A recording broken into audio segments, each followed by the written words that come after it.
Hello and welcome to episode 15 of the Note to File podcast, a collection of interviews, best practices, and candid commentary for clinical research sites. Our guest today is Mario Sierra. Mario has a background in biochemistry and business. He's currently a lead study coordinator at Research Source in Austin, Texas, as well as business strategist for Paramount Research Network. In this episode, we talk a little bit about investigator adoption of eSource, the benefit of clinical research fast track, and the slow adoption of tech across the clinical research industry.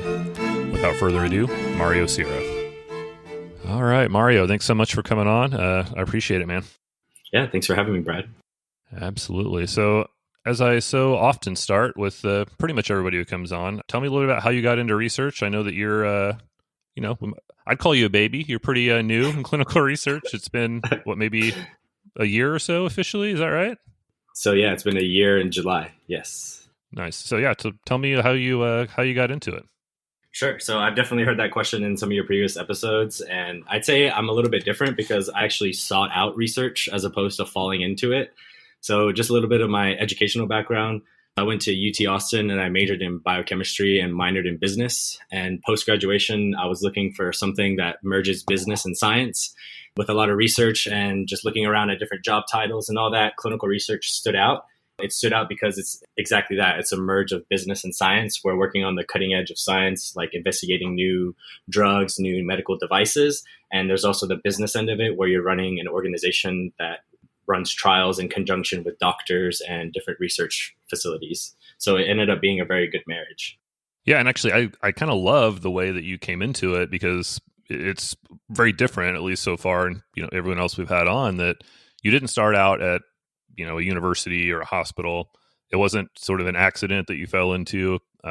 Looking through your background, it looks like you went through the clinical research fast track program? Yes, fast track was very important. Yeah, and actually, I'm kind of curious. I've talked to other people who have either they teach, or do instruction in it, or have also gone through it. So I guess tell me a little bit about how that helped you, especially since you set out specifically to learn clinical research. So it looked like that was your kind of first stop along the way. Yeah. So I saw that you had Jeannie Farnsworth on there, and she was actually one of the instructors, or she was leading the cohort that I had. This was last July in Dallas. And one thing I really liked about Fast Track is that they set you up. I mean, it's a crash course on research. So you go in knowing nothing about clinical research, and you come out knowing all the vernaculars, all the ICF and IRBs and DOAs, all these acronyms that we use in research. You come out already having a great foundation and knowing what the lingo is. So that way you can jump into the research side, and whether you're at the site, at an academic site, or even people get placed into CROs, and they do very well because they already have a knowledge base of research. And so it ended up helping me a lot to just hit the ground running and start enrolling trials, and already just so much knowledge it equipped me with. Yeah, that is that's awesome, and that's oftentimes a barrier in the beginning. All the ridiculous acronyms that we deal with in our industry. So yeah, having to not be like, okay, what's an AE, what's an SAE, what's an IRB. So yeah, that's that alone, just having the exposure to all the jargon and all the different parts that go along. For sure. Obviously, it's a pattern I'm seeing specifically with clinical research fast track. So I might have to look into that myself for new employees. I'm glad to hear it was a positive experience. Absolutely. I also, I really very much like the idea that you recognized early on that, clinical research does have, there's a business side to it, which I think is oftentimes kind of underappreciated, especially when you come from a large, if you're in an academic center, you're part of a department, and you're a coordinator, you probably don't care that much about how much money clinical research is bringing in. But, someone like yourself, if you're entrepreneurial and are interested in science, then I think it's a perfect combination of those two things. Okay, so tell me a little bit about how that kind of brings you to what you're doing now. Sure. So right now I'm working at 2 sites. So these are different research organizations. One is Paramount Research Network in San Antonio. The other is Research Source in Austin. So they're 2 SMOs, site management organizations, and we're embedded in one clinic at each site. We're trying to bring in more trials to make a full repertoire of research. And after that, the goal is to go branch out into new clinics and bring them trials. And these can be across different therapeutic areas. But right now, we're focused on spinal medical devices in Austin. And then in San Antonio, we're doing a NASH trial. And we're also branching out into some medical device there as well. Nice. Yeah. And I always recommend as much as possible, if you can diversify, the more you diversify your therapeutic areas, kind of the better off you are. We know that GI is super hot right now, but who knows, 2 years from now, that may not be the case. You might be stuck with, a PI that you can't get much done with. So yeah, that's awesome. What have you learned much as far as, are the two places do things differently? And have you been able to sort of pick up some learning from that? I know that everywhere I've worked seems to operate almost entirely differently. So do you think you've gotten some perspective from dealing with two different SMOs versus, kind of starting out with just the one? Actually, there's a lot of similarities that I see between both SMOs. Like, they're both using eSource. We're on Creo at both sites. So I was able to take my experience and just plop it into the next site and get rolling with that. There's a little bit of difference in the process, I guess, like with onboarding new trials. And I think that would probably be the biggest difference in the two leaders that I have, just their process of finding new docs and finding new trials. Yeah, no, I think that's great. I think you're getting, some very diverse experience, like in the sort of still the beginning of your career, really. So that's going to benefit you a lot in the long run. I know that, even for me and people I've talked to, a lot of people sort of, either wither in, again, these large institutions where, you kind of do everything the same way forever and ever. So I think it's really cool. And I'm actually really encouraged to see, sort of a new era of clinical research people come up like this, because I think that's, again, you're going to get, I think, the best experience doing things like this in sort of a smaller, faster paced environment where you're oftentimes more encouraged to have to react and respond. And the fact that you guys are using eSource, early on is huge. That's still obviously not the norm, I would say, across clinical research. I'm curious to know, were you there as that was initiated, or is that something you came in that was already in place?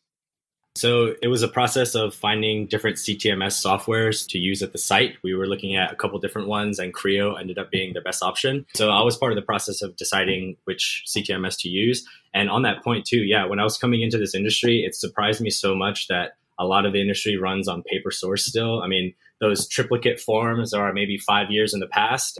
We're just now getting into eSource. And that actually fires me up a lot about getting into this industry, because that tells me that there's going to be a lot of opportunity for different software plays and different businesses to arise in this arena. It's similar to like the internet boom, basically. Like, we're probably 20 years in the past in this industry from what's happened around us, Yeah, no, you're absolutely right. And it's ridiculously frustrating and, a little bit just sad that what you imagine to be, out on the cutting edge in research is so far behind. I mean, yeah. I can promise you there are still a ton of sites out there, probably even listening, that use Excel spreadsheets to keep up with, their visits. That's fine. That's not necessarily their fault, but just the fact that we haven't gotten there yet, it's both discouraging, but at the same time, it's going to be, I think, a lot of opportunity for people to, be able to do a lot of different things and a lot of different positions that will help integrate that. I'm kind of curious to know how that has worked for you guys on both like a investigator adoption as well as sponsor adoption. Do you guys see any pushback or issue from your sponsors as you're dealing with, or that basically saying, hey, we use eSource? So yeah, that's a great question. So I guess to transition into eSource, a lot of our doctors, they use EMRs. So those are electronic medical record. They're kind of used to using an online platform for, I guess, tracking their patients. But in the research perspective, we've kind of bridged it using some paper source and some eSource to make it more friendly for the doctors. So there are some paper forms that they'll be signing, and then a lot of the data that we capture, basically it's the coordinators that are using Creo, and then our doctor is filling out a lot of paper forms and signing them there, and then we upload them to Creo to show PI oversight and show that they are aware of what's going on with their patients in the trial. Nice. So yeah, I get a little bit of still a hybrid system at that point. Exactly. And the sponsors, so during this COVID crisis, it actually benefited us to be on Creo because they were able to do remote monitoring. And that's something that a lot of sites have struggled with during this time, trying to figure out how to find monitors or how to allow monitors to come into their site with these COVID precautions that are going on. Yeah, and that's a good point. For better or worse, that's really driving some change and innovation in the industry because, frankly, a lot of people won't come on site. which is a good thing. But if you're able to provide, the ability for CRAs to monitor your data, remotely, that creates a lot of advantages really for everyone. Again, you don't have somebody on site you have to, essentially sit with, keep an eye on all day. It saves the sponsor money. They're not having to send their CRAs out to travel. And really, the data is available to anyone who's got access to the system. So, you can even have a different data entry person on your team who can access it on top of just the CRA monitoring. So it provides a lot of efficiencies for sure. Absolutely. So what does your day-to-day look like then as you're sort of splitting your time between two sites? So let's see. During this time, the sites have been on a freeze for enrolling patients, but we've been able to do more startup activities. So there's been onboarding 2 new trials at our Austin site and 1 new trial in our San Antonio site. So that's been a lot of where my focus is. There's a lot that goes into startup. And so it's not been so much seeing patients and enrolling patients into the active trials, but trying to get new trials into the sites that we have. Yeah, now is definitely a good time to, if you're not, really working your business development pipeline.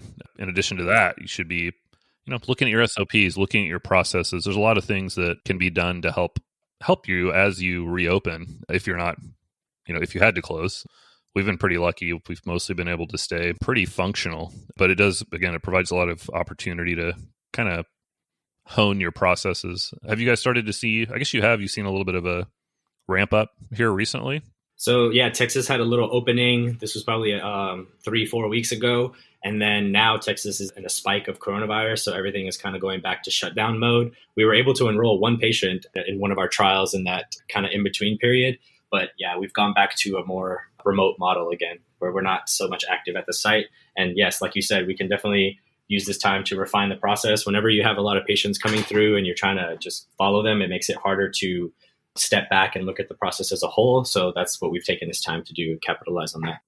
Yeah, it's so often very sort of feast or famine. So, as you're enrolling a trial, that's taking up a lot of your time and resources. So occasionally it's kind of nice to have the extra time to really stand back and get a look at the bigger picture and kind of get your ducks in a row. So, I hope that's something that sites are really taking advantage of as much as possible.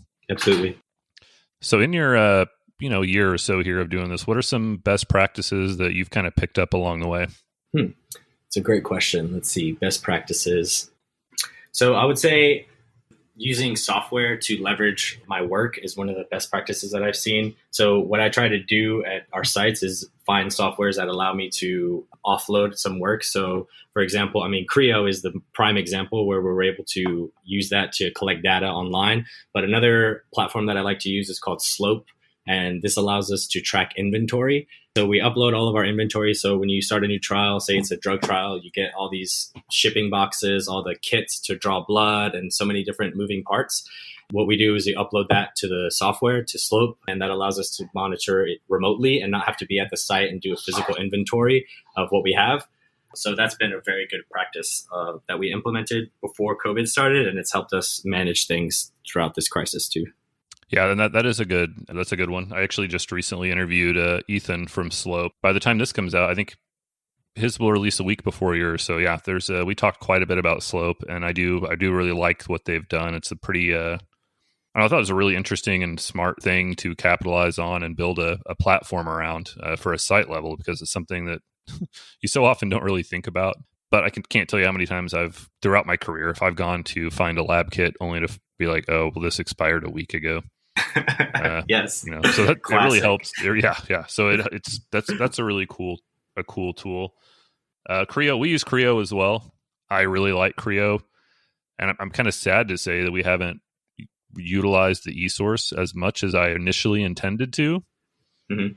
Just because when we started getting hammered with new study opportunities and you're starting out, it was tricky for us to kind of manage that process of building the source, making sure we're doing everything, really well and efficiently. But yeah, I do love that. I like to use HubSpot, to track all my study leads. Some kind of CRM, I think, is like smart for sites to use. I don't feel like I've seen a lot of sites who really utilize some kind of CRM to track it.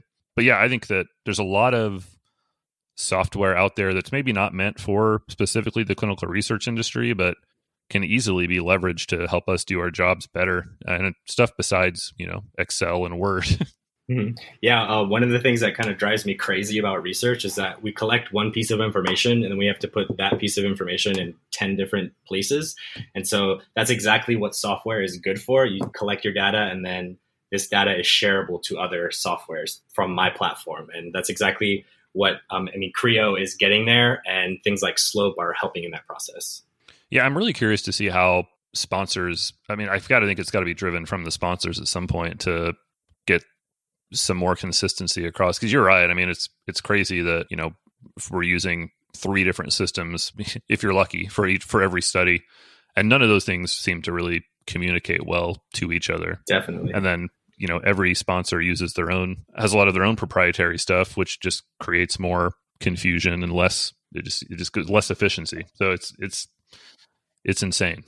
Yes. And then in the year that I've been doing research, I've had probably 20 different logins now that I have to keep track of, different EDCs and different platforms that each sponsor is using. So yeah, it definitely gets very chaotic. And the more trials you have, the more logins and the more passwords and the more accounts you have. Yeah, that's easily one of my most frustrating things about it. And if you don't use LastPass, that's my little piece of value I'll throw out there, that anyone listening might check out LastPass, that it'll help kind of carry your logins across any system that you use. So you have one login that stores all your passwords. But if you create a password on your computer, it will be available on your phone if you use it later. So I love that, because I would not be able to log into anything if I didn't have something tracking it for me. Absolutely, yeah. And then these softwares, they make you reset your password every 14 days, it seems like too. Yeah. So there's that. Yeah, exactly. They don't make it easy for anyone. So what are some other resources you use sort of in your day-to-day that you might share with the clinical research community? So another resource I use is Asana. That's what I use to track, tasks that I have to accomplish during the day. And you can even go in and set it up so a certain visit, there are certain tasks that you have to complete in a visit. Or the way I've done it is put all those tasks in a project in Asana and then make sure that they're all met, check, and then they go away. And then that way I know that I've conducted the visit to protocol, and that eliminates some deviations and all that. So that's been a pretty good resource. Yeah, no, that's awesome. We also use Asana. So a lot of our teams sort of decentralized. So we use Slack to communicate, and Slack has a nice integration with Asana. So if I'm, if I get a study lead, but I need to pass it off to somebody to follow up on, I can sort of work it all through Slack, but Asana will track the process of that, working that study lead. So yeah, I very much also endorse Asana. I use it more for the study startup process than anything, but yeah, that is another awesome. I'm glad to hear, again, people using these different tools and sort of making it work, for you. Again, none of that's specifically meant for clinical research per se, but you can sort of utilize it to your advantage for sure. Yes, definitely. I definitely try and find any software solution that makes the process more streamlined and makes it so that we're keeping on track with everything for sure. Yeah, no, I love that. All right. Well, very good. Well, anything else you want to add before we kind of wrap up here? No, I think we covered some great topics, and it was a great interview. So thank you. Yeah, very good. Where can people reach out to you online? Yeah, I'm most active on LinkedIn. You can find me there. And then our website is, for our San Antonio site, theprnllc.com. You can check us out there. All right. Very good, Mario. Thank you so much for coming on, man. I appreciate it. Alrighty. Thanks, Brad. As always, thank you for listening to the Note to File podcast. Please check us out at notetofilepodcast.com for full episode transcripts, show notes, and contact information for our guests. Thanks again.